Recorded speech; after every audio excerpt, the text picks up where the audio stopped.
29 BGB কর্তৃক মালিকবিহীন 2,06,000 টাকা মূল্যমানের বিদেশি মদ ও নেশাজাতীয় ট্যাবলেট আটক করা হয়। আমাদের নিজস্ব প্রতিনিধি মাহবুব হোসেন মেজরের তথ্য ভিডিও চিত্রে থাকছে বিস্তারিত।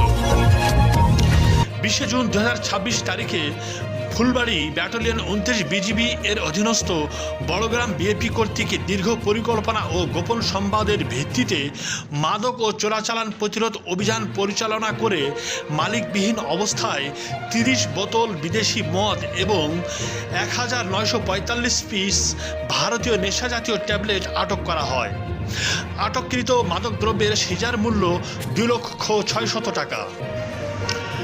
ভবিষ্যতেও বিজিবি কর্তৃক চোরাচালান প্রতিরোধ অভিযান পরিচালনার মাধ্যমে মাদকদ্রব্য ও চোরাচালানি মালামাল আটক এবং আসামি আটকের কার্যক্রম অব্যাহত থাকবে বলে মতবাদ প্রকাশ করেছেন লেফটেন্যান্ট কর্নেল মোহাম্মদ আরিফুজ্জামান, অধিনায়ক ফুলবাড়ী ব্যাটালিয়ন 29 বিজিবি দিনাজপুর।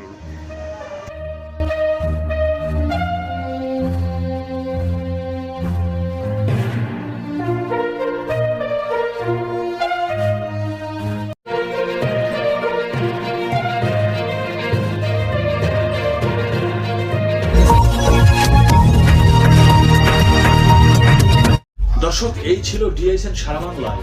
ধন্যবাদ সাথে থাকার জন্য।